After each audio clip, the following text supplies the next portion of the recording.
वफा लाजिम है। मुकम्मल हवेली बेस नावल। प्लीज भैया, छोड़िए मुझे। वो तड़प कर उस शख्स के हाथ से निकली थी। क्या हो गया है तुम्हें? तुम्हारा दिल नहीं चाहता कि कोई मर्द तुम्हें सराहे? अब देखो, तुम्हारा शोहर तो शायद तुम्हें याद भी नहीं करता होगा। वो शख्स उसका बाजू थामे बोला तो वो गुस्से से उसे धक्का देती तेजी से बाहर की जाने भागी, मगर वो उसके गले में मौजूद दुपट्टा छीन चुका था। और नंगे सर बाहर की जानिब भागी और वो उसके पीछे था कि अचानक से वो सामने से आते किसी वजूद से जोर से टकराए। उसने सर उठाकर देखा और फिर जल्दी से उनके पीछे पनाह ले ली। बेगैरत बेहया इंसान, अपने ही भाई की बीवी के साथ ये सब करते शर्म नहीं आई तुम्हें? वो दबे दबे अंदाज में चिल्लाए थे और वो शख्स फक चेहरे से देख रहा था।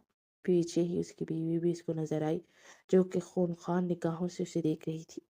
रुखसाना बेटी, अपने शोहर को यहाँ से ले जाइए और उम्मीद करता हूँ कि ये शख्स मुझे दोबारा नजर ना आए, उन्होंने गरज कर कहा और फिर उसके सर पर हाथ रखकर आगे बढ़ गए। अगले दिन उन्होंने बीबी जान को कहकर उसके शोहर को वापस बुलाने का हुक्म दिया। उसका नन्हा सा दिल जैसे फिर से धड़कने लगा था, उस शख्स के लिए जिसको उसने तब से चाहा जब से चाहत का मतलब भी नहीं पता था। वो उसकी मोहब्बत में इस कदर डूब चुकी थी कि उसकी बेरुखी के बावजूद उससे वफा निभा रही थी। उमैर राना 12 साल बाद सफ़ेद हवेली जा रहा था। एयरपोर्ट पर उसके लिए 4 गाड़ियां मुंतजिर थी। वो अगली सीट पर बैठा तो पीछे वाली गाड़ियों में से एक आगे आगे, जबकि दूसरी 2 पीछे रह गई थी। उसके माथे पर अनगिनत बल पड़े थे। बमुश्किल 2 घंटे का सफ़र तय हुआ। जब वो वहां पहुंचा तो साथ ही ढोल की थाप पर मुलाजिमीन भंगड़े डालने लगे। आतिशबाजी से आसमान रोशन हो रहा था। ऊंची आवाज में गाना चल रहा था, सैयों नी मेरा माही, मेरे भाग जगावन आ गया। वो सर झटक कर आगे बढ़ा तो सबने उसे हार पहनाने शुरू कर दिए। जब वो अंदर आया तो बीबी अपनी बाहें फैलाए खड़ी थी। वो उनकी मेहरगान आगोश में समा गया। वो उसे चूमती जा रही थी और रोती जा रही थी। बस करते बीबी, अब हमें भी मिलने दे, उसकी माँ खदीजा बेगम ने कहा। तो वो उन्हें छोड़कर खदीजा की तरह बढ़ा। फिर सबसे भारी भारी मिलने के बाद वो अपने कमरे में आया और फ्रेश होने के बाद सोने के लिए लेट गया तो इरहा, जो उसकी गर्लफ्रेंड थी, उसका फ़ोन आने लगा। वो उठकर टेरेस पर जाकर उसका फ़ोन सुनने लगा। जब वो फ़ोन बंद करके मुड़ने ही लगा था कि अचानक उसकी निगाह बाहर झूले में बैठे वजूद पर पड़ी, जो कि सफ़ेद लिबास में मौजूद थी। और उसी वक्त वो उठी तो उसकी सर पर टिका दुपट्टा उतर गया और उसके लंबे बाल पुष्प पर बिखरे हुए थे। वो जैसे उसके हसीन बालों से मशहूर हो गया। फिर वो धीरे से चलती वहां से अंदर की जाने बढ़ी तो वो भी सर झटक कर वापिस आकर पलट गया। अगले दिन सुबह उठकर उसने नाश्ता किया और पूरा दिन उसका खेतों में और लोगों से मिलने में गुजरा। और रात के वो वापस आया और खाना खाने के बाद दोबारा अपने कमरे में आकर आराम करने की गर्ज से लेट गया। कुछ देर के बाद उसे न जाने क्या सूझी कि वो एकदम से उठकर बैठ गया और टेरेस पर आया और उसने देखा तो झूले में आज भी सफ़ेद कपड़ों में मलबूस वो लड़की बैठी थी। वो जल्दी से अपने कमरे से निकलकर नीचे की जाने पड़ा और लॉन की तरफ आया। जैसे ही वो लॉन में दाखिल हुआ तो वो लड़की वहां से जा चुकी थी। उसने झूले और उसके आसपास देखा, मगर मायूस सा होकर वापस पलटा तो सामने से आती खदीजा बेगम से टकराया। अम्मी, ये सफ़ेद कपड़ों में मलबूस लड़की कौन है जो लॉन में आज भी झूले में बैठी थी? उसने तजस्सुस भरे अंदाज में पूछा तो खदीजा ने उसे संजीदा निगाहों से देखते हुए कहा, तुम्हें उससे क्या लेने देना? वो कोई भी हो। वो बुरा सा मुंह बनाकर बोली, लेना देना तो मुझे वाकई कोई नहीं है। मैं तो बस ऐसे ही पूछ रहा था। अगर आपको नहीं बताना तो कोई बात नहीं। वो कंधे उचकाते हुए बोलता वापस पलटा, ये वही है जिसको बरसों पहले तुम अपना नाम देकर यहाँ छोड़ गए थे। खदीजा बेगम की आवाज कानों से टकराई तो वो एक झटके से मुड़कर उन्हें देखने लगा। वो लड़की अभी तक यहाँ इस घर में मौजूद है। आप लोगों को चाहिए था कि उसे जिंदगी जीने का एक मौका देते और उसकी शादी किसी और इंसान से कर देते, या फिर कोई और मामला करते। मुझे बता तो देते कम से कम, क्योंकि मैंने पहले भी कहा था कि मैं इस रिश्ते को मानता ही नहीं हूँ। वो 6 साल की बच्ची थी जिसे निकाह का मतलब तक नहीं पता था और उसे मेरे पल्ले बांध दिया गया। تاکہ چاچی اسے اپنے ساتھ نہ لے جا سکے۔ میں اس رشتے کو نہ پہلے مانتا تھا اور نہ ہی اب مانوں گا۔ ویسے بھی میری زندگی میں کوئی اور لڑکی آ چکی ہے، میں اس کے علاوہ کسی اور کے متعلق سوچ بھی نہیں سکتا۔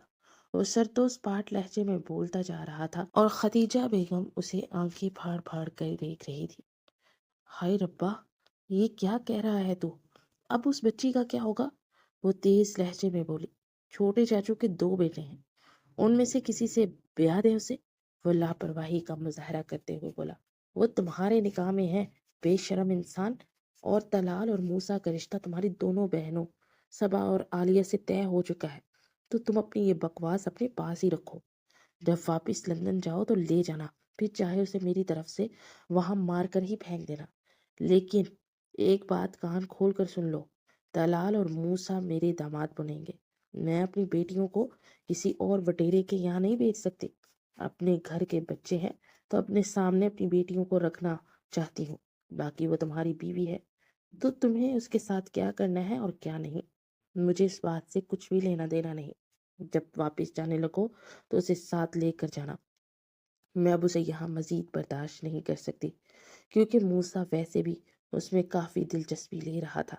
خدیجہ نے نگاہیں چراتے ہوئے کہا، تو پھر مسئلہ کیا ہے؟ موسیٰ اس میں دلچسپی لے رہا ہے تو آپ کو چاہیے کہ اس کی شادی موسیٰ سے کر دے۔ آپ کیوں صبا کو اس کے سر پر تھوپنا چاہتے ہیں؟ ہر ایک انسان کو اپنی پسند کی شادی کرنے کا حق ہے۔ آپ لوگوں نے بڑے بھائی جان کی شادی پھپھو کی رخسانہ سے کر دی، جبکہ وہ اپنی کلاس فیلو کو چاہتے تھے۔ اب یہی حال آپ موسیٰ کا کرنا چاہتے ہیں۔ وہ صبا سے محبت نہیں کرے گا۔ آپ اس طرح کیوں کرتے ہیں؟ صرف اور صرف انہیں گھر میں رکھنے کے لیے ان کے جذبات کو کچلنا چاہتے ہیں۔ آج سمجھتے کیوں نہیں ہیں؟ سب لوگ کی جب محبت ہوتی ہے کسی سے تو وہ ہمیشہ دل میں رہتی ہے۔ وہ تلخ لہجے میں بولا۔ یہ میرے سامنے نا مت بات کیا کرو۔ محبت، پسند، یہ سب خیالی پلاؤ ہیں اور اس کے علاوہ کچھ نہیں۔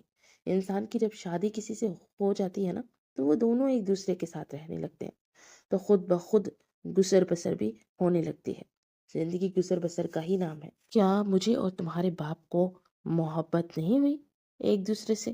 تمہارا باپ بھی تو کسی اور کو پسند کرتا تھا نا، مگر دیکھو گزارا کر لیا نا، اتنے بچے بھی پیدا کر لیے۔ اور رہا تمہارا بھائی جان، اس کے بھی 2 بچے ہو گئے۔ یہی زندگی ہے میرے بچے، خدیجہ نے اسمارٹ لہجے میں کہا تو وہ جھنجھلا کر اپنے کمرے کی جانب بڑھ گیا۔ وہ صوفے پہ بیٹھا آج سے 12 سال پہلے میں کھوسا گیا۔ وہ 20 سال کا تھا جب 10 برس پہلے اس کے چچا چاچی کی میت کو گھر لایا گیا، اور ان کے ساتھ ایک 6 سال کی بیٹی روحامہ تھی۔ اس کے ننیال والے اسے لے نہ جائے، اس لیے اس کا نکاح محض 6 سال کی بچی سے کروا دیا گیا۔ ننیال والوں نے بہت کوشش کی مگر روحامہ کو ساتھ لے جائے، مگر یہاں پر کسی نے ان کی چلنے نہیں دی تھی، تو وہ سب لوگ دل محسوس کر وہاں سے چلے گئے۔ وہ فطرتاً بہت نرم دل انسان تھا، مگر اسے نہ جانے روحامہ سے اتنی نفرت کیوں ہونے لگی۔ وہ اس ننھی سی گڑیا سے کھیلنے والی بچی کے سائے سے بھی بھاگتا تھا۔ جس دن بڑے بابا نے اسے اپنے ساتھ کمرے میں سلانے کو کہا تو وہ جیسے غصے سے پاگل ہی ہو گیا، مگر بڑے ابا کے غصے کے آگے اس کی ایک نہیں چلی تھی، اور وہ ننھی سی روحامہ اس کے پاس اس کے کمرے میں سوئی تو وہ جیسے مزید غصے سے پاگل ہو رہا تھا۔ اس دن وہ اپنی یونیورسٹی کے اسائنمنٹ تیار کر رہا تھا کہ جبھی روحامہ منہ بسورتی اس کے پاس آ کر بیٹھی۔ میر بھیا، مجھے بھی پڑھا دینا۔ میں نے تائمہ سے بولا کہ وہ مجھے پڑھا دے، مگر انہوں نے کہا کہ ان کے پاس ٹائم نہیں ہے۔ میرا ہوم ورک کمپلیٹ نہیں ہوا اور ٹیچر مجھے مارے گی، پلیز پڑھا دیجیے۔ وہ 6 سالہ معصوم سی بچی آنکھیں پٹ پٹا کر بولتی، اسے غصہ ہی دلا گئی۔ مجھے تمہیں پڑھانے کی بالکل بھی ضرورت نہیں ہے، جاؤ جا کر کسی اور سے پڑھ لو۔ وہ چڑ کر بولتا اٹھ کر ٹیرس پر چلا گیا۔ اگلے دن وہ یونیورسٹی سے جب گھر آیا تو اندر سے آتی آوازیں سن کر ٹھٹک گیا۔ روحامہ آج بھی کسی کی منت کر رہی تھی کہ وہ اسے پڑھا دے۔ ارے بچی، تمہیں کیا ضرورت ہے پڑھنے کی؟ گھر کے کام سیکھ، کیونکہ تمہاری شادی ہو چکی ہے۔ بی بی جان کی آواز کانوں سے ٹکرائی تو وہ زور سے لب بھیج گیا۔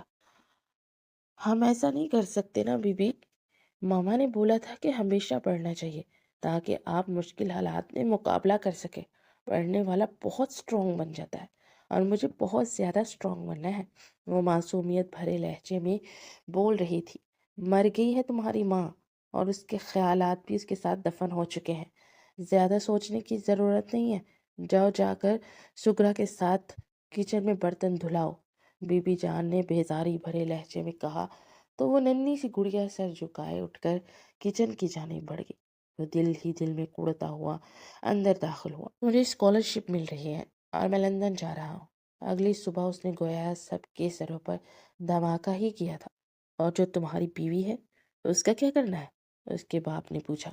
میں آپ لوگوں پر ایک بات واضح کر دوں، میں اسے نہ اپنی بیوی مانتا ہوں اور نہ ہی کبھی مانوں گا، تو اسی لیے مشورہ یہی ہے کہ آپ اس کی شادی کسی اور سے کر دیجیے گا۔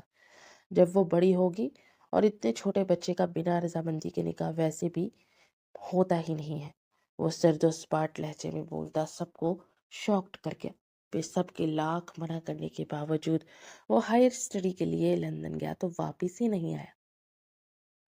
بی بی جان کی منت سماجت پر وہ ان سے ایک ہفتے کے لیے ملنے آیا تھا۔ وہاں اس کا اپنا ہوٹل تھا تو زیادہ چھٹیاں نہیں لے سکتا تھا۔ وہ سرد آہ بھر کر واپس آ کر لیٹ گیا۔ اچھا بیٹا، کل تیار رہنا، ہم لوگوں کو بہت ضروری کام کے لیے جانا ہے، بڑے ابا نے کہا تو وہ نہ سمجھی سے انہیں دیکھنے لگا۔ کون سا کام بڑے ابا؟ اس نے حیرانگی سے پوچھا۔ وہ تمہیں کل پتہ چل جائے گا، بڑے ابا نے اطمینان سے جواب دیا تو وہ بھی سر جھٹک کر ناشتہ کرنے لگا۔ پھر اگلے دن بڑا ابا نے انہیں ساتھ لیا اور روہما کا ویزا لگوانے کے لیے اپلائی کر دیا۔ وہ تو صدمے سے پاگل ہی ہو گیا تھا۔ بس اب میں یہاں پر مزید نہیں ٹھہر سکتا، میں 7 دن کے لیے یہاں پر آیا تھا اور میں چوتھے دن ہی واپس جاؤں گا، اور اس کی وجہ ہے آپ لوگ۔ پھر سے دھوکہ دیا نا آپ لوگوں نے مجھے۔ وہ تب کر بولتا جا رہا تھا۔ ہم لوگ کوئی دھوکہ نہیں دے رہے، کب تک اس کو یہاں پر بٹھا کر رکھے؟ وہ ماشاءاللہ سے 18 سال کی ہو گئی ہے۔ میں اپنے مرنے سے پہلے اس فرض سے سب کا دوش ہونا چاہتا ہوں۔ ابھی تم کچھ دن یہیں ٹھہرو اور ساری فارمیلٹی پوری کرنا اور واپس چلے جانا، اور کچھ دن کے بعد وہ بھی وہاں پر پہنچ جائے گی۔ بڑے ابا نے اس بار حتمی لہجے میں کہا تو وہ لب بھینچ کر رہ گیا۔ پھر 2 دن مزید گزارنے کے بعد وہ لندن واپس آ گیا، اور روہما کا ویزا 1 مہینے تک لگنا تھا تو وہ یہاں آنے والی تھی۔ مگر وہ یہ بات ارہا کو کیسے بتاتا، یہ سمجھ نہیں آ رہا تھا۔ کام کی مصروفیت کی وجہ سے اسے ارہا کو کچھ بتانا یاد ہی نہیں رہا۔ جس دن اس کے ہوٹل میں ایک بہت بڑا ایونٹ تھا، اس سے 1 دن پہلے بڑے ابا کی کال آئی اور انہوں نے کہا کہ کل صبح کی فلائٹ سے روہما لندن آ رہی ہے تو تم اسے ایئرپورٹ سے پک کر لو۔ ان کی بات سن کر اس کا دماغ جیسے ماؤس سا ہو گیا۔ اس کی سمجھ میں نہیں آ رہا تھا کہ وہ اب کیا کرے گا، کیونکہ کل ایونٹ بھی تھا اور اس کے بعد اسے ارہا کے ساتھ کچھ وقت بھی گزارنا تھا۔ سب سے بڑی پریشانی کی وجہ تو یہی تھی کہ اس نے ارہا کو ابھی تک اس بارے میں کچھ بھی نہیں بتایا تھا۔ اگلے دن صبح اس نے خود جانے کی بجائے اپنے مینیجر کو فون کر دیا۔ وہ خود سارا دن گھر سے باہر ہی رہا، اور رات کے جب واپس لوٹا تو کمرے میں اپنے بیڈ پر کمبل تان کر سوئے وجود کو دیکھ کر ٹھٹک گیا۔ What the hell؟ یہ لڑکی میرے بستر میں کیا کر رہی ہے؟ وہ غصے سے بڑبڑاتا ہوا اس کی طرف بڑھا اور اس کے کندھے کو ہلاتے ہوئے اسے پکار کر بولا، اے لڑکی، اٹھو یہاں سے، جاؤ جا کر باہر لاؤنج میں سو جاؤ۔ کمبل ہٹاتے ہی جیسے ہی وہ اٹھی تو وہ مبہوت سا رہ گیا۔ اس قدر کامل حسن تھا، اور کچھ نوخیس انچھی گلی تھی شاید، اسی لیے اتنی خوبصورت تھی۔ اور اپنی سیاہ موٹی ہرنی جیسی آنکھوں سے اسے دیکھ رہی تھی۔ وہ بامشکل نگاہیں چراتے ہوئے پیچھے ہوا۔ مجھے اپنے بستر کے علاوہ کہیں نیند نہیں آتی، تو اسی لیے تم یہاں سے باہر چلے جاؤ اور صوفے پر سو جاؤ، عمیر نے کہا تو وہ چپ چاپ اٹھی اور اس کے ہاتھوں میں موجود چوڑیوں کے کھنک سے ایک ہلکا سا شور پیدا ہوا۔ بے اختیار چونک کر وہ اس کی طرف دیکھنے لگا۔ وہ ہلکی فیروزی کلر کی پاؤں تک آتی شفون کی فراق پہنے ہوئے تھی اور لمبے بال آج جوڑے میں مقید تھے۔ دل بے اختیار ان بالوں کو قریب سے دیکھنے کی چاہ کرنے لگا۔ لمبے بال تو اس کی کمزوری تھے۔ ارہا کو کئی بار اس نے لمبے بال رکھنے کو کہا، مگر ارہا کندھوں سے نیچے تک بالوں کو آنے ہی نہیں دیتی تھی۔ اسی وجہ سے ان دونوں کی اکثر لڑائی ہو جاتی تھی۔ وہ تو مبہوت سب سے دیکھ ہی جا رہا تھا۔ जो इतनी हसीन थी कि निगाहें हटाने को मन ही नहीं चाह रहा था। वो बमुश्किल निगाहें चुराता अपनी साइड पे लेट गया। कुछ ही देर में सो चुका था। हमेशा की तरह रात के आखिरी पहर उसकी आंख खुली तो उसने घड़ी पर टाइम देखा और अपना ऑफिस वर्क करने के लिए उठकर वॉशरूम की जाने बढ़ गया। हाथ मुंह धोने के बाद वो कॉफी बनाने के इरादे से बाहर आया तो सोफे पे लेटी उस लड़की को देखकर वो एकदम से चौंक गया। वो सर्दी की वजह से अपने आप को समेट कर सोई हुई थी। ओ माय गॉड, मैंने भी उसको कंफर्टर नहीं दिया और ये पागल लड़की पूरी रात इसी तरह सर्दी में सोई रही। वो ताज्जुब से सोचता हुआ वापस पलटा और अपने कमरे के बेड पर पड़ा हुआ अपना कंफर्टर उठाकर उस पर उड़ाने लगा तो उसकी आंख खुल गई। वो आंखें मलते हुए उठकर बैठ गई। आई एम रियली सॉरी, तुम्हारी नींद खराब कर दी मैंने। तुम एक काम करो, जाकर कमरे में सो जाओ, मैं बाहर बैठकर ऑफिस का काम कर लेता हूँ। वो बोला तो उसने चुपचाप कंफर्टर उठाया और रूम में चली गई। अजीब लड़की है, ना थैंक्स बोलती है और ना सॉरी। कहीं ये गूंगी तो नहीं है? वो बड़बड़ाया। नहीं नहीं, ऐसा नहीं हो सकता, बचपन में तो बहुत ज्यादा बोलती थी। हाँ, मेरा नाम भी लेती थी, मीर मीर बोला करती थी मुझे। कहीं इसके बात तो नहीं है वो गूंगी होगी। खुद से ही वो सवाल और जवाब करने लगा था। फिर सिर झटक कर वो किचन में बढ़ा और अपनी कॉफ़ी बनाकर अपना ऑफिस वर्क करने लगा। तकरीबन 5 बजे के करीब नींद से आंखें बोझल हुई तो वो उठकर कमरे में आया तो वो लड़की वॉशरूम थी। फिर जब वो बाहर निकली तो बगैर दुपट्टे के उसका वजूद देखकर वो अपनी निगाह ही नहीं हटा पाया। उसकी बलखाती कमर पर चुटिया लहरा रही थी। वो यकटेक उसे देखे जा रहा था जबकि वो उसकी निगाहों से घबरा सी गई और जल्दी से दुपट्टा ओढ़कर उसकी तरफ मुड़ी। ये जाय नमाज किधर पड़े हैं? मैं सुबह भी ऐसे ही चादर बिछाकर नमाज पढ़ी थी और किबले का रुख भी कंफर्म नहीं था। उसकी आवाज़ इतनी मीठी थी कि गोया कानों में रस घोल रही हो। जी, मैं आपसे जाय नमाज के बारे में पूछ रही हूँ। जाय नमाज किस तरफ पड़े हैं? उसने दोबारा से अपना सवाल दोहराया तो वो होश की दुनिया में आता चौंक कर इधर उधर देखने लगा। दरअसल बात यह है कि मैंने कभी नमाज तो पढ़ी नहीं, तो मेरे पास नहीं है, लेकिन मैं सुबह अपने असिस्टेंट से कहकर तुम्हारे लिए मार्केट से नया मंगवा दूंगा। तुम अभी फिलहाल चादर पे ही नमाज अदा कर लो। वो सर खुजाते हुए बोला तो वो सर झटक कर अपनी चादर वहां पर बिछाती नमाज अदा करने लगे। वो बेड ग्राउंड से टेक लगाए बड़ी फुर्सत से उसे बगैर पल के झपके देखने लगा था। उसने आज तक कभी इरहा को भी इस तरह नहीं देखा था। वो बड़े सुकून और इत्मीनान से नमाज अदा कर रही थी। नमाज अदा करने के बाद उसने चादर इकट्ठी की और बाहर जाने लगी तो वो बेइख्तियार वो उसे पुकार बैठा। सुनो, तुम्हारा नाम क्या है? आपको मेरा नाम नहीं मालूम? उसने मुड़ते हुए हैरानगी से पूछा तो वो दिमाग पर जोर डालने लगा। कोई बात नहीं, मत सोचिए इतना, इतनी भी अहमियत की हामिल नहीं हो कि मुझे याद रखा जाए। वो तलख लहजे में बोली तो वो महज लब भींच कर निगाहें चुरा गया। फिर चुपचाप नाम बताए बगैर ही बाहर निकल गई। उसने काफ़ी ज़्यादा उसका नाम सोचने की कोशिश की मगर जहन के पर्दों में उसका नाम ही नहीं आ रहा था। फिर उसने उसकी तफसीलात जो कि उसका वीज़ा बनाते हुए इस्तेमाल की थी चेक की तो उसका नाम रोहमा लिखा था। ओह, तो उसका नाम रोहमा था और मैं देखो भूल गया। खैर, अब उमैर राना तुमने याद रखना है नाम, वरना बड़ी ही इंसल्ट होने वाली है तुम्हारी। वो बड़बड़ाता हुआ सोने के लिए लेट गया। जब उसकी आंख खुली तो वो तैयार होकर बाहर निकला तो किचन से बड़ी ही मज़े की खुशबू आ रही थी। वो बेख्तियार चलता हुआ अंदर दाखिल हुआ तो रोहमा ऑमलेट बना रही थी। वो बिना उसके कहे जल्दी से कुर्सी घसीट कर बैठ गया। रोहमा ने चौंक कर उसकी जानिब देखा और फिर उसने ट्रे में पराठा और ऑमलेट सजाकर उसके सामने रखा तो वो खाने लगा। वाह, कमाल का ऑमलेट बना है। पता है, जब से पाकिस्तान से आया था मैंने इतनी बार ट्राई किया कि ऐसा ऑमलेट बनाओ, इतनी ज़्यादा रेसिपीज देखी मगर इतना बकवास बनता था ना यार। कभी नमक तेज़ हो जाता है और कभी मिर्च तेज़ हो जाती थी और कभी तो दोनों ही तेज़ हो जाते थे। मुझे समझ नहीं आता कि मैं इसको बनाऊं कैसे। खैर, अब तो तुम कुछ दिन तक मेरे पास ही रहोगी तो ऐसा करना, मुझे ये सिखा देना, फिर उसके बाद मैं खुद ही बनाना सीख लूँगा। और हाँ, तुम्हें अगर यहाँ पर रहकर कुछ भी करना है तो इत्मीनान से करना, मैं तुम्हें बिल्कुल भी नहीं रोकूंगा। तुम्हें अपनी ज़िंदगी को पूरी आज़ादी से जीने का हक है। इसके अलावा अगर तुम किसी लड़के को पसंद करती हो तो भी मुझे बता देना। میں تمہیں اس سے ملوانے کی کوشش کروں گا، اور گھر کے کسی بھی فرد سے بھی ڈرنے کی کوئی ضرورت نہیں ہے۔ اب تم میری ذمہ داری ہو، اور میں کیا کرتا ہوں کیا نہیں اس کا جواب میں خود ہی انہیں دیکھ لوں گا۔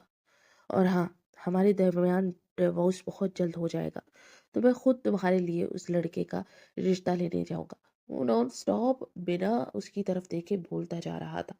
اس کی بات پر روحما کا رنگ متغیر ہو گیا، اور دل میں ٹیسے سی اٹھنے لگی تھی، کیسے وہ اس کے سامنے کسی اور کی بیوی بننے کے لیے کہہ رہا تھا۔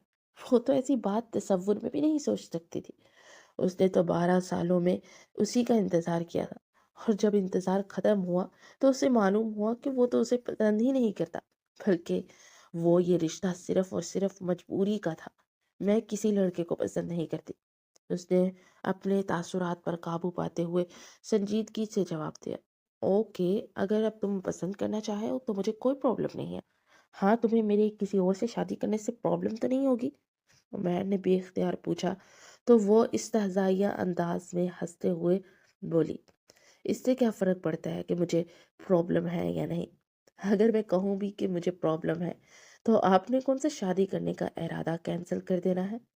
اس کی بات پر احمد نے نگاہیں چراتے ہوئے پلیٹ پر جھک گیا، پھر وہ اسے اللہ حافظ بولنے کے بعد آفس کے لیے نکلا۔ راستے میں اس نے ارہا کو پک کیا، چلو کہیں کسی ریسٹورینٹ میں بیٹھ کے پہلے ناشتہ کرتے ہیں، پھر آفس چلتے ہیں۔ ارہا نے گاڑی میں بیٹھتے ہوئے کہا، وہ دراصل میں نے تو ناشتہ کر لیا۔ روحما نے ناشتہ بنایا تھا نا، بہت اچھا بنا تھا، اور اتنی اچھی خوشبو تھی کہ میں خود کو روک نہیں پایا۔ وہ بے اختیار بول پڑا۔ کون روحما؟ وہ ایک دم سے چونک کر بولی، وہ ایک لڑکی رکھی ہے، پاکستانی کھانے بناتی ہے، تو بس کھانا کھا کر آیا ہوں اس کے ہاتھ کا۔ کسی دن تم سب کو بھی انوائٹ کروں گا، آ کر ٹرائی ضرور کرنا، بہت اچھا کھانا بناتی ہے، اس کے ہاتھ میں بہت زیادہ ذائقہ ہے۔ وہ ارہا کے سوال پر بات کو گھما کر جھوٹ بول گیا، یہ تو بہت اچھا کیا تم نے، مجھے پتا تھا کہ تمہیں باہر کے کھانے کتنے برے لگتے ہیں، رہی میں تو کبھی بھی کچن میں داخل نہیں ہو سکتی۔ ارہا نے کہا، ویسے میرے خیال میں تمہیں یہ سب سیکھنا چاہیے، کہتے ہیں کہ شوہر کے دل تک پہنچنے کا راستہ معدے سے ہو کر گزرتا ہے، تو میرے دل تک پہنچنے کے لیے تمہیں کم از کم یہ تو ٹرائی کرنا ہی چاہیے۔ وہ ہلکا سا مسکراتے ہوئے بولا، سوری میری جان، یہ بالکل ناممکن ہے، ویسے بھی میں تمہارے دل میں پہلے سے ہی جگہ بنا چکی ہوں، تو یہ مجھے معدے سے گزر کر جانے کی بالکل بھی ضرورت نہیں ہے، میں تو ڈائریکٹ دل پر قدم رکھتی ہوں۔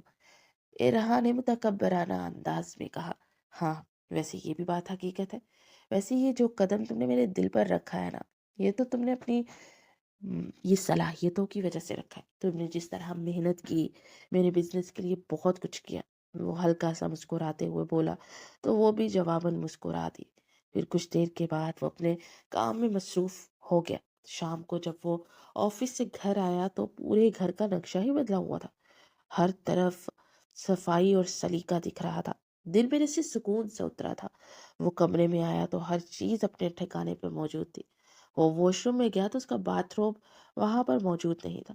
وہ روحما کو پکارتے ہوئے کچن میں آیا تو وہ مڑ کر اسے سوالیہ نگاہوں سے دیکھنے لگی۔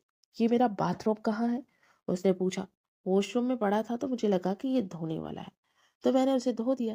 وہ آہستہ سے بولی، ارے اس کی کیا ضرورت تھی، وہ میں ہر ہفتے لانڈری میں دے دیتا ہوں کپڑے، ویسے بھی وہ دھونے والا نہیں تھا، میں نے صبح ہی استعمال کیا تھا، اور پھر شام کو بھی وہی کر لیتا ہوں استعمال۔ وہ جھنجھلا کر بولا، آپ پورے ہفتے میں ایک ہی استعمال کرتے ہیں؟ چھی، گندے! وہ ناک منہ چڑھا کر بولی، میں نے کب کہا کہ میں پورے ہفتے میں ایک ہی ٹاول یوز کرتا ہوں؟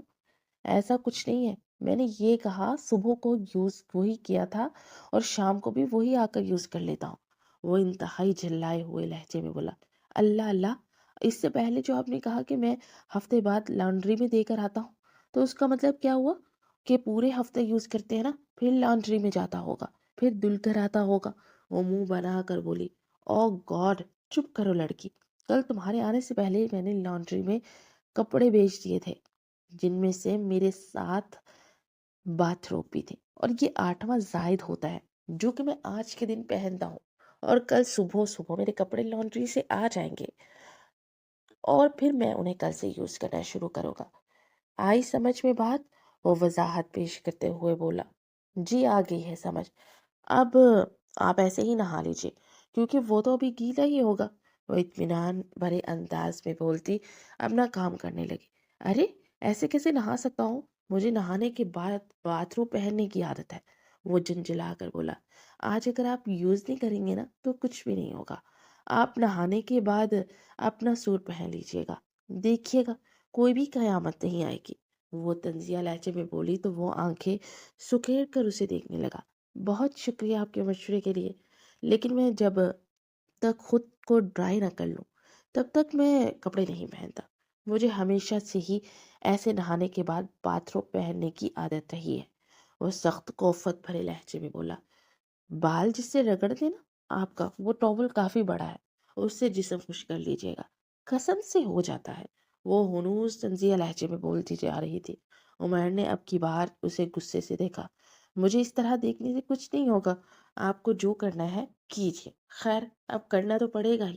وہ اس کی بات کے جواب میں سر آہ بھرتا اپنے کمرے کی جانب بڑھا، اپنا ٹاول لے کر واش روم کی طرف گیا، پھر وہ فریش ہونے کے بعد اپنا ٹاول باندھتا اپنے دھیان میں باہر نکلا کہ وہ وارڈروب سے اپنے کپڑے لے کر پلٹتی روحما سے اس قدر زور سے ٹکرایا کہ اسے لیتا زمین پر ایسے گرا کہ خود پیٹھ کے بل تھا روحما اس کے اوپر۔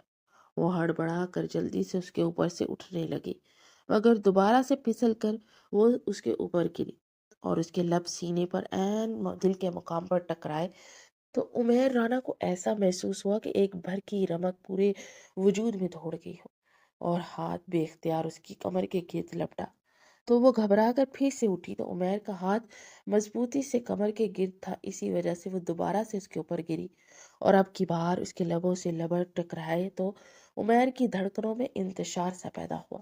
وہ بے اختیار اس کو پہلو میں گرا تھا، اس کے بازوؤں کو سر کے اوپر سے جکڑے، اس کی گلاب سے پنکھڑیوں جیسی لبوں کو دسترس میں لے گیا۔ وہ اس کی گرفت میں مچل رہی تھی، مگر عمیر کی شدت بڑھتی ہی جا رہی تھی، من تھا کہ بڑھنے کا نام ہی نہیں لے رہا تھا۔ اس کے اور ارہا کے بیچ یہ کس سین کئی بار ہوا تھا، مگر یہ کچھ الگ ہی تھا، اس کے احساسات کچھ الگ تھے۔ پھر حلق میں اس کے آنسوؤں کا نمکین ذائقہ محسوس ہوا تو وہ جلدی سے اسے چھوڑتا ہوا پیچھے ہوا۔ وہ تیزی سے اٹھ کر تقریباً بھاگتے ہوئے خود کو واش روم میں بند کر چکی تھی۔ وہ صوفے پر بیٹھ گیا۔ او مائی گاڈ، یہ کیا کر دیا میں نے، ایسے کیسے کر دیا میں نے یہ سب، کیا سوچتی ہوگی وہ میرے متعلق، وہ خود کو کوسنے لگا۔ پھر کافی دیر کے بعد وہ واش روم سے نکلی اور بغیر کچھ کہے باہر کی جانب بڑھ گئی۔ وہ کپڑے بدلتا ہوا باہر آیا تو وہ ٹیبل پر کھانا لگا رہی تھی۔ وہ ابھی کسی گھسیٹ کر بیٹھ گیا اور ہمت کر کے نگاہیں اٹھا کر اس کو دیکھا تو اس کا چہرہ رونے سے سرخ ہوا تھا۔ وہ دل ہی دل میں جیسے شرمندہ سا ہو گیا۔ آئی ایم ریئلی سوری، میں یہ سب نہیں کرنا چاہتا تھا، پتہ نہیں کیسے ہو گیا، پلیز تم اس بات کا غلط مطلب مت لینا، انسان ہوں بہک سکتا ہوں، وہ آہستہ سے بولا۔ اس کی بات کے جواب میں بغیر کچھ کہے مڑی اور اپنا کانا ٹرے میں ڈال کر باہر نکل گئی۔ توبہ ہے، کتنا نخرہ ہے اس لڑکی میں، کیا ہو گیا، چھو ہی لیا تھا نا، بیوی ہے میری، اگر چھو بھی لیا تو حرج ہی کیا تھا، وہ دل ہی دل میں کڑتے ہوئے سوچے جا رہا تھا۔ پھر کھانا کھا کے وہ اٹھا اور کمرے میں چلا گیا۔ اگلے دن جب آنکھ کھلی تو وہ کافی لیٹ تھا۔ اسے جلدی سے اپنے کپڑے چینج کیا اور اپنا بیگ اٹھا کر آفس کے لیے نکل آیا۔ آفس میں بھی وہ سارا دن عجیب سا رویہ اختیار کرتا رہا تھا۔ آفس میں دل ہی نہیں لگ رہا تھا، عجیب سی بے چینی سرایت کر رہی تھی، دل چاہ رہا تھا کہ ابھی کے ابھی گھر واپس چلا جاؤں۔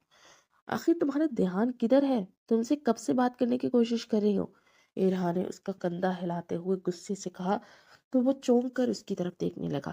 کچھ کہہ رہی تھی تم، وہ ناسمجھی سے اس کی طرف دیکھتے ہوئے بولا تو ارہا کا غصہ مزید بڑھ گیا۔ وہ ایک جھٹکے سے اٹھ کر کھڑی ہو گئی۔ ارے کیا ہوا، تم کچھ کہہ رہی تھی تو بات تو مکمل کر لو بیٹھ کر، وہ جلدی سے بولا، مگر وہ بنا کچھ جواب دیے وہاں سے نکلتی چلی گئی۔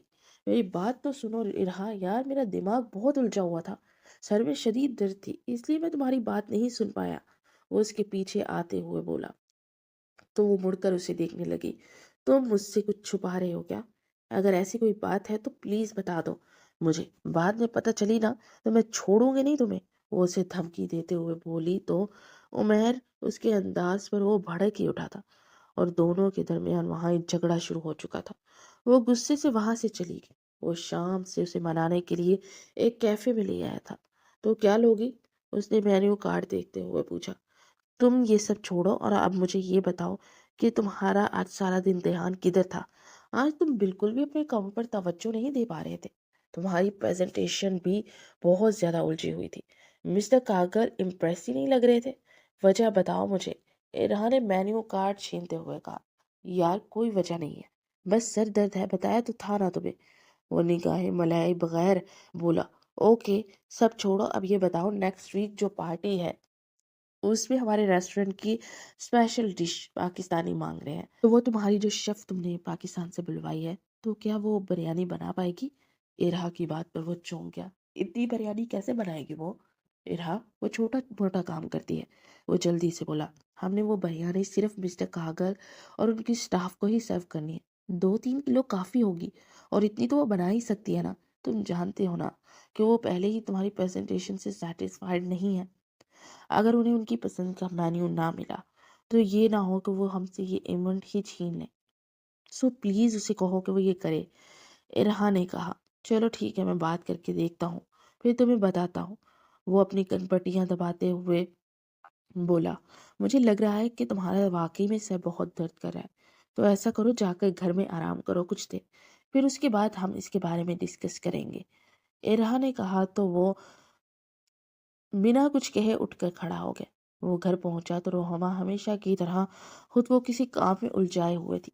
وہ کچن کو چمکانے میں مصروف تھی۔ فیروزی کلر کی شارٹ شرٹ اور شلوار کے ساتھ دوپٹہ کمر کے گرد کس کر بندھا ہوا تھا۔ وہ اسٹول پر چڑھی کیبنٹ صاف کرنے میں مصروف تھی۔ اس کی لمبی چٹیاں ناگن کی طرح بل کھاتی اس کی پتلی کمر پر لہرا رہی تھی۔ دل جیسے اسے چھونے کی تما کرنے لگا۔ وہ ہلکا سا اس کے پاس جا کر کھنکارا تو وہ ایک دم سے ہڑبڑا سی گئی اور ساتھ ہی اسٹول ڈسبیلنس ہوا اور وہ گرنے ہی لگی تھی، اور اس سے پہلے کہ وہ گرتی وہ اسے اپنی باہوں میں تھام گیا۔ وہ اس کی باہوں میں زور سے آنکھیں میچے ہوئے اس کی شرٹ کو کالر سے جکڑے کپ کپاتے ہوئے اس کے بہت زیادہ قریب تھی، اور دونوں کی سانسیں ایک دوسرے کی سانسوں سے ٹکرا رہی تھی۔ وہ آہستہ سے زمین پر اتارتا پیچھے ہوا تو وہ جلدی سے اپنے کمر کے گرد لپٹے دوپٹے کو کھولتی شانوں پر لے گئی۔ یہ سب کرنے کی کیا ضرورت تھی؟ ہفتے کے بعد وہ کام والی آتی ہے تو مجھے سب بتا دینا، وہ کر لے گی، اس نے کہا۔ اگر اسے کرنا ہوتا نا تو بغیر کہے بھی کرتی۔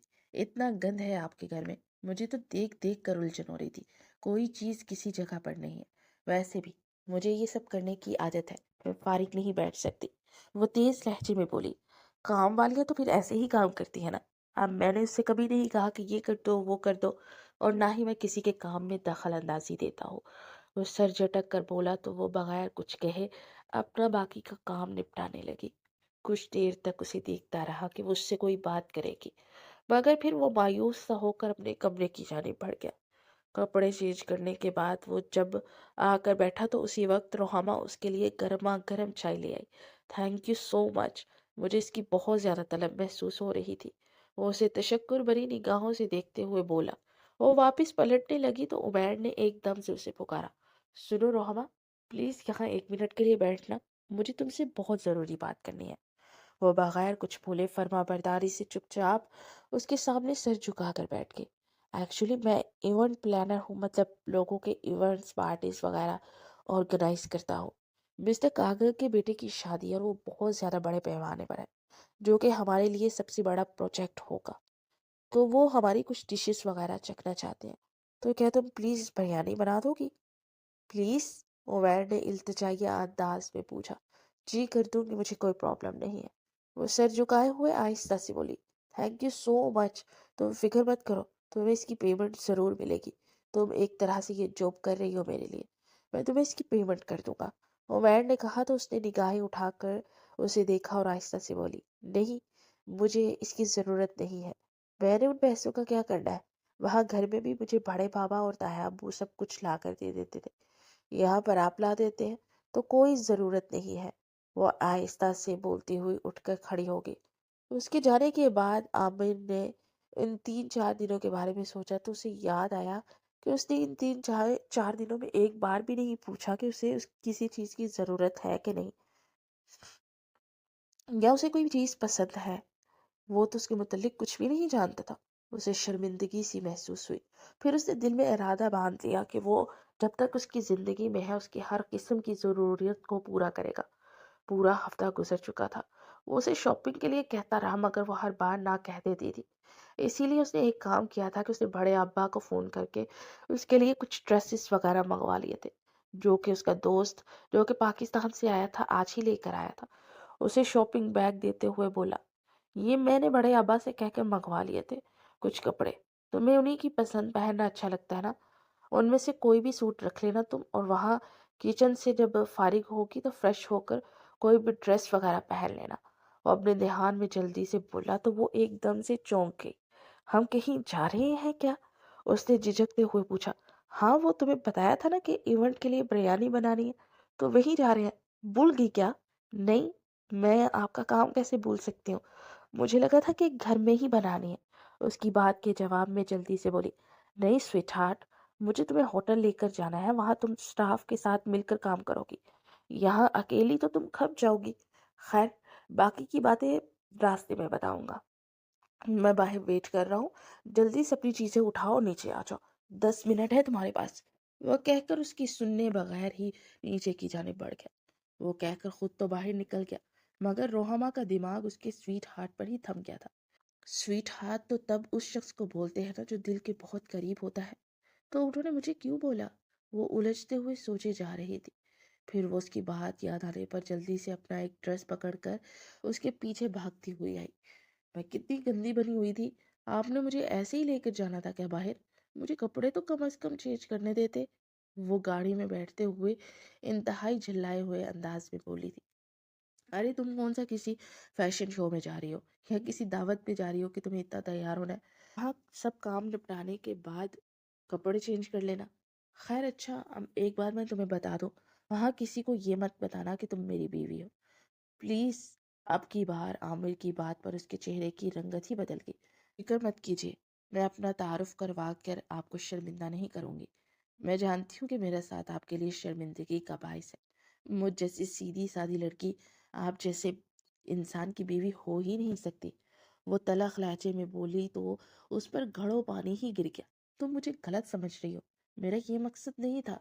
दरअसल मैंने तुम्हें बताया ना कि मैं किसी को पसंद करता हूँ, तो अगर उस तक ये बात पहुंच गई तो बहुत ज़्यादा झगड़ा करेगी, और आज के दिन मैं बिल्कुल भी झगड़े के मूड में नहीं हूँ।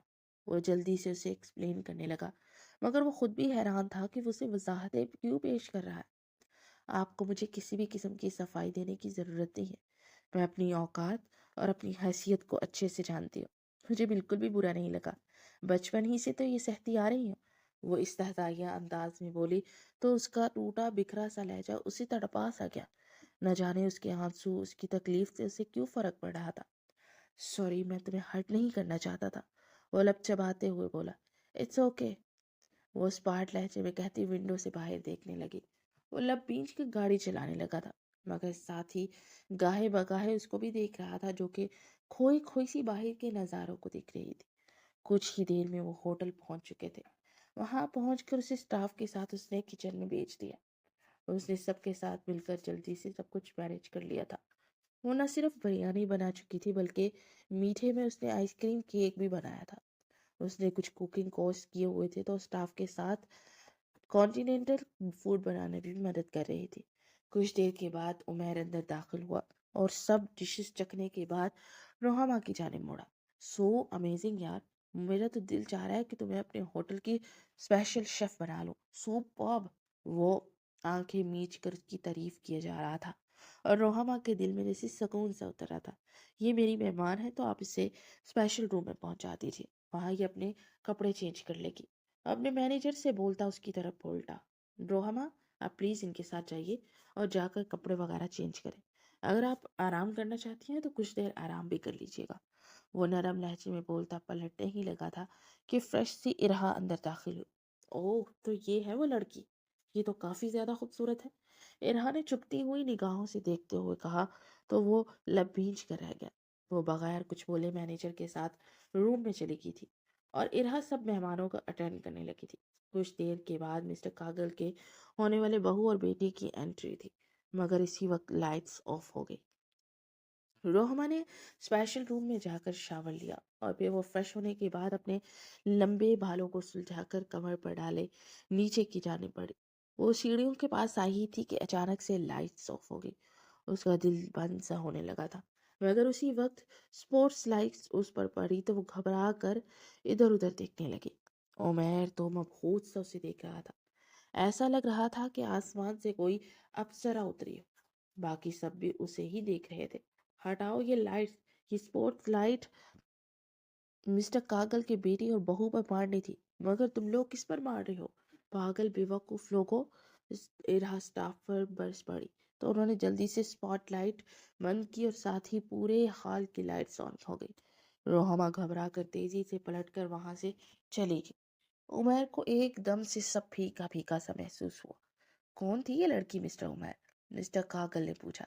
दरअसल वो हमारे स्टाफ मेंबर की हेल्प करने आई थी। मिस्टर उमर की पर्सनल शेफ है, उनके लिए घर में खाना वगैरह बनाती है। इससे पहले कि वो जवाब देता जल्दी से इरहा ने कहा, बहुत खूबसूरत है, प्लीज़ ज़रा उन्हें नीचे तो बुलवाइए, हम ज़रा उनका बनाया खाना खाकर उनके सामने ही चेक करके तारीफ करें और उन्हें बताएं कि कैसा बना है। मिस्टर कागल का लहजा अजीब सा था। इसकी ज़रूरत नहीं है मिस्टर कागल, आपको जो भी कहना है मुझसे कहिएगा, मैं उन्हें पैगाम दे दूंगा। मिस्टर कागल की बात पर वो एकदम से चौंक गया था। उसे उनकी आंखों में अजीब सी चमक महसूस हुई थी, जिसे देखकर उससे जोर से अपने लब भींच लिए थे। अरे बुलाइए ना, मैं उसे खुद पर्सनली उनसे मिलकर उनकी तारीफ करना चाहूंगा, कागल ने कहा। इसकी मैंने कहा ना जरूरत नहीं है, उसे मैं पे करता हूँ। अब मेरे सामने उसकी तारीफ कर दीजिए, मैं उसे ज्यादा पे कर दूंगा, उमर ने जल्दी से कहा। मगर कागल के बार बार इसरार पर इरहा उसे नीचे बुला गई थी। क्या जरूरत थी उसे तुम्हें यहाँ लाने की? देखो वो किस कदर घबराई हुई है। वो एक मशरकी लड़की है, उसे ये सब नहीं पसंद। वो रोहमा की तरफ देख कर बोला, जो सबकी बेबाक निगाहों से घबराहट का शिकार थी। तुम्हें क्यों इतना फर्क पड़ रहा है? तुम्हारी नौकरानी है वो, और इस पर फर्ज बनता है कि तुम्हारा हर काम करे, और ये भी इसके काम का ही हिस्सा है, हमारे मेहमानों को खुश करना। इरहा ने नागवारी भरे अंदाज से कहा तो वो जोर से मुट्ठियां भींच गया। तुम्हारा दिमाग खराब हो गया है? तुम समझ रही हो ना कि तुम बोल क्या रही हो? तुम जानती हो कि ये शख्स इंटरेस्ट ले रहा है उसमें? वो लब कुचलते हुए बोला। तो क्या हुआ, लेने दो, तुम्हारी नौकरानी है, बीवी थोड़ी है कि तुम्हें कोई फर्क पड़ रहा है। इरहा लापरवाही से बोलती उसे जहर लगी। मिस्टर काकल ने बिरयानी ट्राई करने के बाद उसके रुखसार को छूना चाहा तो वो गड़बड़ा कर पीछे हटी। मिस्टर काकल इसकी तरफ मुड़ा और बोला, क्या ये लड़की मुझे कुछ दिनों के लिए दे सकते हो? मैं कुछ वक्त गुजारना चाहता हूँ। काकल की बात पर रोहामा ने तड़प कर उसे देखा तो आज उसे मालूम हुआ कि वो इंग्लिश भी बहुत अच्छे से जानती है। मिस्टर कागल, अपनी हद पार मत कीजिए, वो इंतहाई कड़वे लहजे में बोला। क्या हो गया है तुम्हें उमर? तुम एक नौकरानी के लिए मिस्टर कागल से इस तरह बात कर रहे हो? ये डील तुम्हारा ख्वाब है और तुम अपने इस ख्वाब के साथ इस तरह नहीं कर सकते। इरहा ने पास आकर सख्त अंदाज में उसे समझाते हुए कहा तो वो जख्मी निगाहों से उसे देखते हुए तंजिया अंदाज में मुस्कुराया। अगर ये ऑफर तुम्हें करते तो तब मैं तुम्हारे लिए भी बोलता, तब भी तुम क्या यही कहती कि क्या मिस्टर कागल अगर तुम्हें ये ऑफर करेंगे तो मेरे इस ख्वाब को पूरा करने के लिए खुद को इनके हवाले कर दोगी? वो उसकी आंखों में आंखें डाले इंतहाई गुस्से से बोला, तुम अब अपनी हाथ पार कर रहे हो। उस 2 टके की नौकरानी के लिए तुम मुझसे इस तरह बात कर रहे हो? उसे और मुझे एक जैसा एक लाइन में खड़ा कर रहे हो? क्या उसमें और मुझ में कोई फर्क नहीं है? उसकी बात पर वो तिल मिला कर बोली, क्यों? तुम्हारी इज्जत है क्योंकि तुम्हारा एक नाम है, और जो तुमसे नीचे हैं, जो तुम्हारे अंडर काम करते हैं, उनकी इज्जत नहीं होती। जो बात मैंने मिस्टर कागल से कही है ना, वो तुम्हें कहनी चाहिए थी, क्योंकि हर औरत की इज्जत सांझी हुआ करती है, चाहे वो तुम हो या फिर वो। क्या यहाँ पर मौजूद कोई भी लेडी स्टाफ औरत की इज्जत से बढ़कर कुछ नहीं है मेरे नज़दीक, और उसकी इज्जत मुझे उतनी ही अजीज है जितनी तुम्हारी। वो पत्थर की मूरत बनी खड़ी रोहमा की तरफ इशारा करते हुए बोला, तुम मुझे उस 2 टके की लड़की के साथ मिला रहे हो? मेरा और उसका क्या मुकाबला? इरहाद चीख कर बोली, सही कहा तुमने, तुम्हारा और उसका कोई मुकाबला बनता ही नहीं है। मैंने जो तुम्हारे और इसके दरमियान मुकाबला किया है ना, इसके लिए मैं माजरत खा हूँ, क्योंकि तुम दोनों का मुकाबला बनता भी नहीं। और ये, हाँ, یہ 2 टके की लड़की नहीं, ये उमैर राना की बीवी है। वो बोला तो इरहा ने बेयकीनी से उसकी जानिब देखा। और हाँ, बहुत अच्छा हुआ कि मैंने तुम्हारा ये रूप देख लिया। अरे तुम तो औरत होकर औरत की इज्जत नहीं करती, तुम मेरी इज्जत की क्या रखवाली करोगी?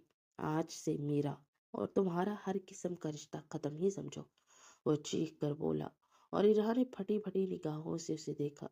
वो चलता हुआ फक चेहरा लिए खड़ी रोहमा के पास आया और उसका हाथ थाम कर उसे वहां से लेकर बाहर आ गया। उसे बड़े आराम से फ्रंट सीट पर बैठाया, फिर घर के लिए निकले। वो अभी तक बहुत सहमी हुई थी। वो उसका हाथ थामे फिर फ्लैट की जाने बढ़ गया।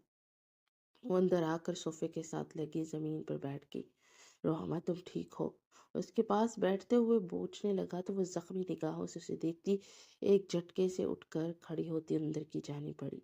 अगली सुबह वो उसके लिए नाश्ता बनाकर उसके सामने रखती पलटने लगी तो वो जल्दी से उसका हाथ थाम गया। प्लीज मेरी बात बैठकर सुन लो प्लीज, वो इल्तजाई अंदाज में बोला तो वो एक झटके से अपना हाथ छुड़वाती अपनी ट्रे थाम कर अंदर की जाने बढ़ गई। उसकी बेरुखी पर जैसे वो तड़प ही उठा था। हालात ये दोनों के बीच कभी भी प्यार और मोहब्बत वाला मामला नहीं था, मगर इसके बावजूद भी न जाने उसकी आंखों में इतनी अजनबियत थी कि वो सह नहीं पा रहा था। नाश्ता करने के बाद वो लाउंज में बैठा उसी का मुंतजिर था कि वो बाहर आकर उससे कोई बात करेगी, मगर वो नहीं आई तो वो खुद ही उठकर कमरे में आ गया। वो शायद वॉशरूम में थी। कुछ देर के बाद वो नहाकर बाहर निकली और टॉवल से बाल रगड़ती स्मार्ट चेहरे से खड़ी थी। वो चलता हुआ उसके पास आया और धीरे से उसको पीछे से अपनी बाहों में भर लिया। प्लीज मुझे बेरुखी से मत देखो, तुम्हारा ये अंदाज मुझे तकलीफ दे रहा है। उसकी गर्दन पर अपने लब रखते हुए गंभीर लहजे में बोला। आपको मेरी बेरुखी या मेरी मोहब्बत से क्या लेना देना? आप तो छोड़ना चाहते थे ना मुझे, तो अब क्यों कर रहे हैं आप ये? अब मुझ पर कौन से सुर्खाब के पड़ लग गए हैं कि आपको मेरी बेरुखी बर्दाश्त नहीं हो रही है? मैं तो ऐसी ही हूँ, इतने दिनों से आपके साथ हूँ। कब हमारे दरमियान कोई ऐसा मोहब्बत भरा ताल्लुक पैदा हुआ कि अब आपको मेरा रवैया नाकाबिले बर्दाश्त लग रहा है? वो उसकी तरफ मुड़ते हुए इंतहाई गुस्से से बोली। वो बिना कुछ बोले उसकी कमर में हाथ डालते उसे वार्डरोब से लगाए उसके लबों का जाम पीने लगा। उसके सीने पर बुक्के बरसाते उसे पीछे धकेलने की कोशिश कर रही थी। वो उसके दोनों बाजुओं को जकड़ कर उन्हें सर के ऊपर से वार्डरोब से चिपकाए अपनी शिद्दतें बरसा रहा था। वो अपने हाथ छुड़वाते फिर से उसकी गर्दन और सीने को नोचते उसे पीछे धकेल रही थी। फिर उसने जोर से उसके लबों को काटा तो वो हड़बड़ा कर उसे छोड़ता पीछे होते अपने दुखते लब पर हाथ रखा तो उसमें से खून रिस रहा था। उफ! जंगली बिल्ली! वो सिसकारी भरता जल्दी से टिश्यू से लब साफ करने लगा। आइंदा से अगर मुझे मेरी इजाजत के बगैर आपने छुआ ना तो इससे बुरा हशर करूंगी। वो उंगली से वॉर्न करते हुए बोलती उसकी साइड से होकर गुजरने लगी तो वो मुस्कुराता हुआ उसकी कमर में हाथ डालता उसकी आंखों में झांकने लगा, जहां पर अब झंझलाहट भरे तासुरात थे। तुम्हारे लगाए हर जख्म वो दिले जान से कबूल है, और ये मोहब्बत भरा जख्म तो अमृत है। तुम चाहो तो मेरे सीने पर भी ये जख्म दे सकती हो। वो अब अपनी शर्ट के बटन को खोलते हुए निचला लब दांतों तले दबाकर बेबाकी से बोला तो वो शर्म से सुर्ख हो गई। मुझे आपसे कोई बात नहीं करनी और मुझसे ये बेहुदा बातें बिल्कुल मत कीजिए। निगाहें चुरा कर बोली तो वो उसे फिर से कमर से पकड़कर अपने करीब करते उसके रुखसार पर बाइट करता उसे सिसकारी भरने पर मजबूर कर गया। फिर बाहर बैल की आवाज़ सुनाई दी तो उसे छोड़ता तेजी से बाहर की जाने बढ़ा तो वहां पर मिस्टर कागल खड़ा था। हाय, आपने मेरी ऑफर के बारे में कुछ नहीं बताया, मिस्टर कागल ने अंदर दाखिल होते हुए कहा तो वो गुस्से से मुट्ठियां बीच गया। दरवाजे पे खड़ी रोहमा फक चेहरे से उसे देख रही थी। मुझे आपकी किसी ऑफर को कबूल नहीं करना, आप यहाँ से तशरीफ ले जा सकते हैं, वरना दूसरी सूरत में मुझे पुलिस को इन्फॉर्म करना पड़ेगा। वो सर्द लहजे में बोला। मुझे पुलिस के हवाले करोगे? तुम जानते भी हो कि मैं कौन हूँ। मैं अगर चाहूँ तो तुम्हें बर्बाद कर सकता हूँ। तुम्हारा जो इतना बड़ा ख्वाब है ना 5 स्टार होटल चीन बनाने का, वो खाक में मिल जाएगा, मिस्टर काकल ने तंजिया लहजे में कहा। मैं अपने ख्वाबों को पूरा करने का कोई और रास्ता ढूंढ लूंगा और मुझे आपकी मदद की बिल्कुल ज़रूरत नहीं, और ऐसे घटिया लोगों से मैं राब्ते नहीं रखता। अब आप तशरीफ़ ले जाइए वरना सच में पुलिस को बुलाऊंगा, वो चुबा चुबा कर बोला तो कागल ने लब भींच कर उसे देखा। तुम बहुत पछताओगे, मैं तुम्हें जो ऑफर दे रहा हूँ ना उसे तुम कबूल कर लो, तुम्हें कई होटल्स का मालिक बना दूंगा, तुम्हारे सारे ख्वाब पूरे हो जाएंगे। वो शख्स उसे फिर से लालच दे रहा था, मगर उसने जाकर फ्लैट का दरवाजा खोलते उसे बाहर जाने का इशारा किया तो वो गुस्से से तन फन करता हुआ बाहर निकल गया। उसके जाते ही उसने पुलिस फोर्स में मौजूद अपने एक दोस्त को फ़ोन किया और उसे सारी सिचुएशन बताई। तो उसने उसे प्रोटेक्शन देने का वादा कर लिया और पुरसुकून सा होकर इटली से आई ऑफर पर गौर फिक्र करने लगा। रात देर तक वो इसी काम में लगा था। फिर काफ़ी देर के बाद वो कमरे में आया तो कमरे में मलगजा सा अंधेरा था। अपनी दुखती आंखों को दबाते हुए अपने ध्यान में बेड की तरफ बढ़ ही रहा था कि उसका पाँव किसी चीज़ से टकराया और वो बेड पर सोई हुई रोहमा के ऊपर जाकर गिरा। वो इस वक्त कच्ची नींद में थी, तो इस तरह किसी को अपने ऊपर गिरता देखकर जैसे अपने हवास ही खो बैठी और जोर जोर से चीखें मारने लगी। नहीं नहीं, छोड़ो मुझे। उसके यूं चीखने पर हड़बड़ा कर उसके मुंह पर हाथ रखता जल्दी से रिमोट से लाइट्स ऑन कर गया। वो वहशत ज़दा निगाहों से उसे ही देख रही थी। वो आहिस्ता से उस पर से उठा तो वो उठकर बैठते घुटनों में सिर दिए रोने लगी। आई एम सॉरी, मैं जानता हूँ तुम अभी भी मिस्टर कागल की बातों पर बहुत परेशान हो। तुमसे वादा करता हूँ कि तुम्हारी इज्जत पर आँच भी नहीं आने दूंगा। प्लीज़, जो भी हुआ अब उसे भुला दो। वो उसके सामने बैठते हुए शर्मिंदगी भरे लहजे में बोला, क्या क्या भुलाऊं? बताइए मुझे, क्या क्या भुलाऊं मैं? मेरे दिल पर बहुत सी यादें नक्श हैं। ये पहली बार तो नहीं हुआ कि किसी मर्द ने मुझे पहली बार देखा हो या छुआ हो। सबसे पहले आपके भाई ने इसी गंदी नीयत से मुझे छुआ था। मुझे लगा कि वो हमदर्दी कर रहे हैं। ना समझ थी, छोटी थी तो इन बातों का पता नहीं था। आपके जाने के बाद वो मुझे कहता था, कोई बात नहीं, अगर उमैर नहीं है तो क्या हुआ, मैं हूं ना, तुम मेरे बाजू पर सर रख कर सो जाया करो। वो मुझे गंदी निगाहों से देखता था, बहाने बहाने से जगह जगह छूता भी था। अच्छे बुरे की अभी तक समझ नहीं थी, लेकिन मुझे फिर भी अच्छा नहीं लगता था। फिर मैं जब 10 साल की थी तो वो एक रात मुझे नोचने, प्लीज आगे कुछ मत बोलो, हो बात काटते हुए कानों पर हाथ रख के चिल्लाया और आंसू आंखों से निकलते बेड़ में जब बहो रहे थे। नहीं नहीं, सुनिए, आगे भी मेरे दिल पर लगे गाँव को सुनना पड़ेगा आपको। वो बहाने से छूते थे, मेरे बहुत करीब आए। वह मुश्किल खुद को बचाकर पूरी रात सर्वेंट क्वार्टर में छुपी रही। फिर मैंने अपनी मासूमियत में ये बात ताई अम्मा को बताई तो उन्होंने मुझे शायद बचाने के लिए हॉस्टल भेज दिया। मगर दरिंदे वहाँ भी थे, वार्डन, बावर्ची, वैन वाले के रूप में, टीचर के रूप में। मुझे पास करने के लिए टीचर मुझे अपने पास बुलाकर बहाने से छूते। मगर न जाने कौन सी दुआएं थी कि ये काम बस छूने तक ही रहा। लेकिन आज से कुछ महीने पहले जब मैं हॉस्टल से घर आई तो आपके भाई ने मेरे कमरे में आकर मेरी इज्जत लूटना चाहिए। अपनी इज्जत को बचाने के लिए वहां से भागी और बाहर निकल रही थी कि बड़े बाबा से टकरा गई। आपका भाई मेरे पीछे ही था। बड़े बाबा को देखते ही सारी समझ आ गई, लेकिन वो किसी से कुछ कह नहीं सकते थे, क्योंकि अगर बोलते तो उनके खानदानी इज्जत और वकार पर हर्फ आता। तो इसीलिए उन्होंने एक फैसला किया कि मुझे अब इस घर से चले जाना चाहिए। उन्होंने मुझे आपके पास भेजा, मेरी इज्जत को महफूज रखने के लिए। मगर यहाँ पर भी वही दरिंदे छुपे जो जिस्म को चाहते हैं। अगर आपको अपने बिजनेस को बढ़ाना है तो कोई बात नहीं, मैं आपके लिए ये भी कर लूँगी, मगर प्लीज़ मुझे छोड़िएगा मत। मुझे बहुत डर लगता है आपसे दूर हो जाने के ख्याल से। वो रोते हुए बोलती जा रही थी, वो भी आंसू बहाते उसे सुन रहा था। आई एम रियली सॉरी, मुझे माफ़ कर दो प्लीज़। मेरा वादा है कि आइंदा से कोई भी तुम्हें गंदी निगाह से नहीं देखेगा। तुम्हारा उमेर हमेशा तुम्हारे पास रहेगा। और उसकी आंखों को चूमते हुए नम लहजे में बोला, और जो मिस्टर खाकल की वजह से आपकी डील खराब होगी, क्या करेंगे फिर? छोड़ दूंगा सब कुछ, चला जाऊंगा तुम्हें यहाँ से लेकर जहाँ पर तुम्हारी कोई भी तलख याद है। मेरा वादा है कि आइंदा से कभी भी तुम्हें खुद से अलग नहीं करूंगा। कोई भी दरिंदा तुम्हारी तरफ गंदी निगाह उठाकर भी नहीं देखेगा। वो उसका माथा चूमते हुए बोला, लेकिन आपका ये बिजनेस, आप इसे छोड़कर कैसे जा सकते हैं? वो मायूस लहजे में बोली, दरअसल मुझे एक इवेंट कंपनी में ऑफर हुई थी। इटली में है वो कंपनी, मगर मैंने अपना ये बिजनेस स्टार्ट कर लिया था। तब तो फिर मैंने उन्हें मना कर दिया, लेकिन उन्होंने कहा था कि अगर कभी भी आपने कहीं और जाना हुआ तो वो हमसे एक बार राब्ता कर लीजिएगा। तो मैंने उनसे राब्ता करने की कोशिश कर रहा हूँ। अगर हो गया तो ठीक है, वरना फिर कुछ ना कुछ तो मैं अपनी लाइफ के साथ कर ही लूँगा। तुम साथ हो तो सब कुछ हो जाएगा। وہ اب کی بار اس کے رخسار پر شدت سے لب رکھتے ہوئے بولا تو وہ شرم سے سرخ چہرہ لیے سر چکا کے وہ اب کافی زیادہ ریلیکس ہو چکے تھے۔